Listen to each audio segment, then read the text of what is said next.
Greg Tepper of Dave Campbell's Texas Football and TexasFootball.com here at the THSCA Coaching School and Convention here in beautiful San Antonio, Texas. Here with a man who came a bit of a ways to be here. Yes, the head sir. coach of the Amarillo Palo Duro Dons. It is Coach Chris Fisher. Coach, appreciate your time, and how was the trip here? Oh, the trip's great. We break it into 2 days. And okay. So we left Saturday, spent the night in Dallas, took the boys around some of the places that I know up that way, played a little top golf, and then got up early so we could get here Sunday to see Coach Patterson and do the D1 coaches panel, and so we do it right. We have a great school district that supports us, gives us the opportunity to come here, get better. And Coach Brad Thiessen was regional director here for the Coach Association. So he believes in it, we believe in it, and it's a great time. How many of your staff came down?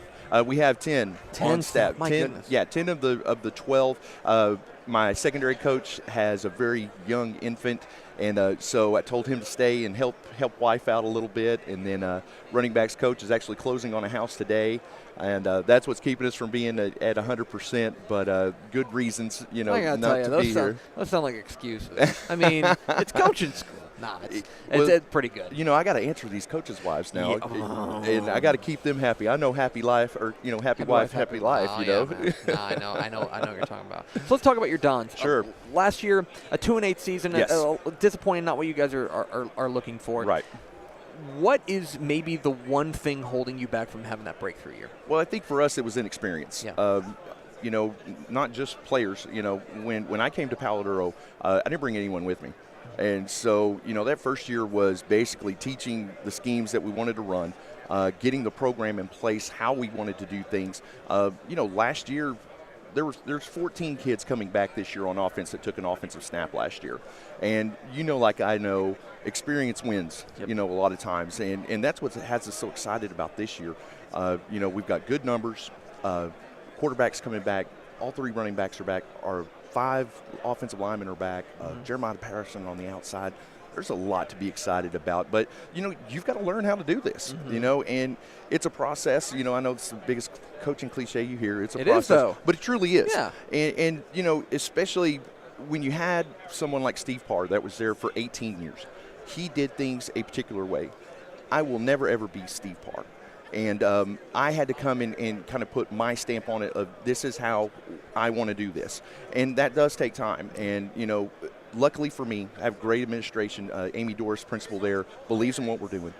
Coach Thiessen believes in what we're doing, knows that we're on the right track. And now, what I tell the staff every day is it's our job not to mess this up. We've got kids in place that are hungry, talented, and ready to go. And now we've got to put them in a position to go play. What do you know about this job now that if I had come to you 2 years ago or something like that, when you took the job and you're all bright-eyed and bushy-tailed, Yes. what do you know about it now that you didn't know then? That I don't have all the answers. When you are an assistant coach and a coordinator, you think, well, I would do it this way. I mean, there's no question. You have an answer for everything. And then you get, the chair and you're like, well, hold on, I don't know everything. And for me, I'm lucky to have a pretty good support system there in Amarillo. And then, Jalen McCullough, Plano Senior High, I can call him. Scott Smith at Plano West. Really good friends in the coaching circle that help me and that have a ton more experience than I do.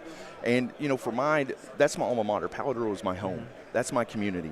And so, even though I was in Dallas in the Metroplex for 18 years, that was always a part of me. And so just getting back into that flow of the community and how things are. Palo Duro High School is not Plano Senior High. And decidedly not. Yes. And so, I condition it or kind of, phrase it like parenting. You want to do everything that your parents did that were really, really good. You want to bring that with you. And then the things that you thought, maybe we could do that different, you want to try and change it. And so, that's kind of been a part of the 2 years prior is just my learning curve, learning how to be the head coach. The first year I was there, I called all the defenses. And I found that made me a terrible head coach because I was just focused on defense. Right. And my bandwidth just wasn't good enough to do that. So, trust people, give them a job, let them do it, give them what they need to get it done, and then just love these kids, and get out in the community and let them know everything that's good that's happening at Palo Duro High School. Every coach comes in here and says, we had a great offseason. We had a great offseason. I'm gonna take a step further. All right. Why was this a great offseason for the Dons? This was a great offseason for the Dons because of the number of participants. Yeah. You can have large numbers, but if they're not showing up when they don't have to, you're not going to be very good. And so what we've been able to do in the last 2 years, and the coaches get all the credit for this, they have established relationships with these kids where they don't want to let them down. They want to be around the coaches. They want to be at the school. They want to put the work in to be good. And I think what's happened is there's an attitude at our place where we're ready to be the Dons again. Yeah. 2-8 is not Palo football. It's not. I mean, it's one of the most storied programs in the Texas Panhandle. And what I've told the kids and what I've challenged the kids is it's up to us to make sure that we get it back there. And the only way that's going to happen is with a whole lot of hard work and togetherness. And that's what we're growing and trying to get to. Well, and you mentioned him a little bit earlier, but let's talk about your quarterback. Sure. I think there are guys who are really good on teams that don't get those flashy win totals. Yeah. And I feel like Dondre DeGrade is Yes. one of those guys. Yes. And a guy who was really, really impressive, a dual threat guy who put up some good numbers. You got him coming back. You're the guy who could see him every day in practice. What is it about him that makes him so good? The maturity. Yeah. You can coach Dondre really, really hard. And our offense coordinator, Ty James, coaches him really, really hard. And the only thing out of his mouth is, yes, sir, we'll do it better. And what Dondre does that's special is that he brings kids around him, and the guys believe in him. We won 2 games last year, but we beat a playoff team last year at their place. And really what happened was Dondre had to go out and make those things happen, and then we beat Canyon towards the end of the year. And, we had a 3rd down and 8. We had a run-pass option, and I was just looking to kind of, hey, if we don't get it, we can punt the ball and we'll get this thing out.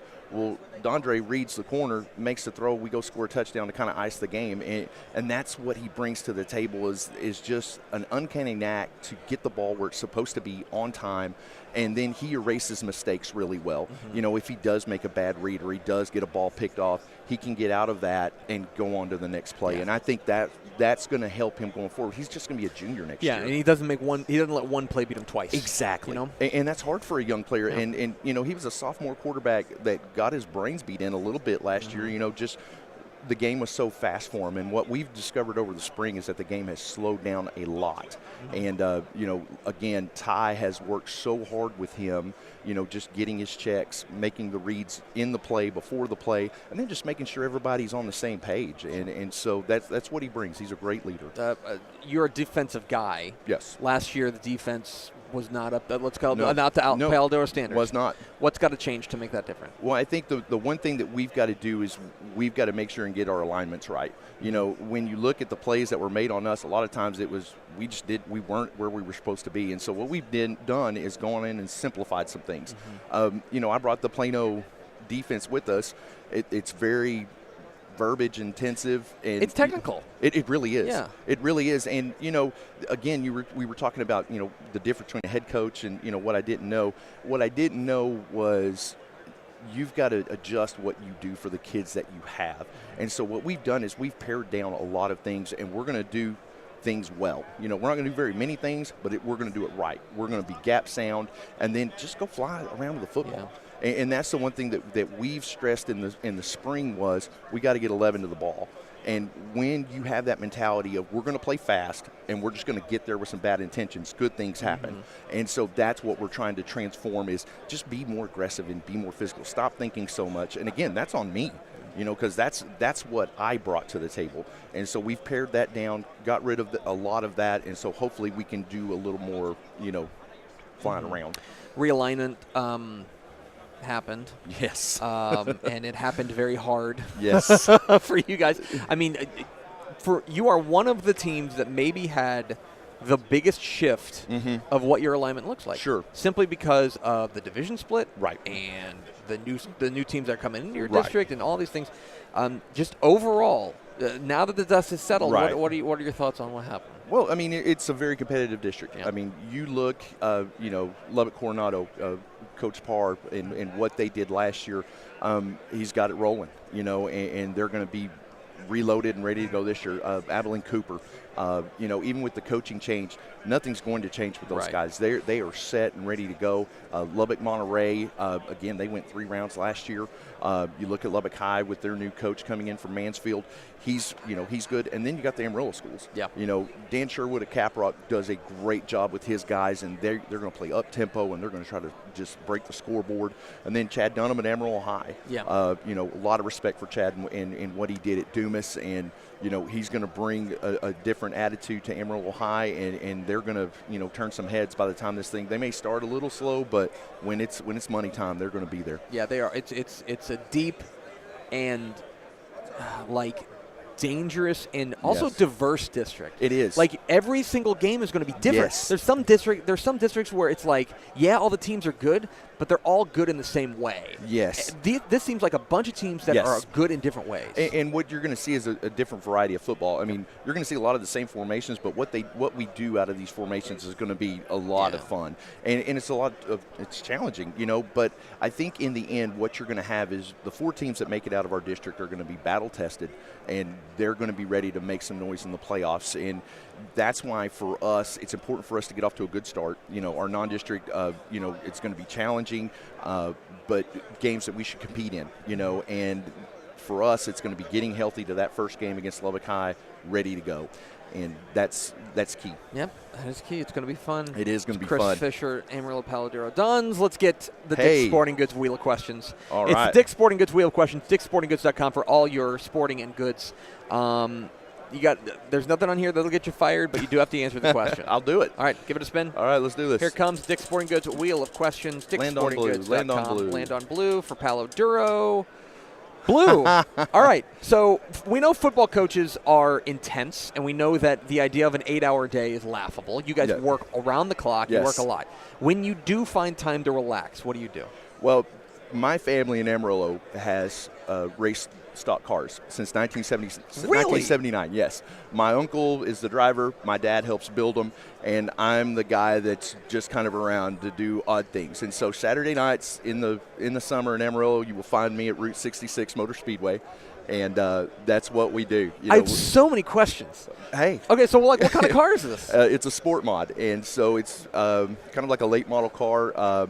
It's a dirt track, 3/8 mile, and it's something that I've done since I was a little kid, and it's something that my dad and my uncle and I are just bound to do. My uncle's 54, still doing it, still competing. We got 4th place in the main on Saturday night. I wasn't there, and I was like, yeah, that's why we did well.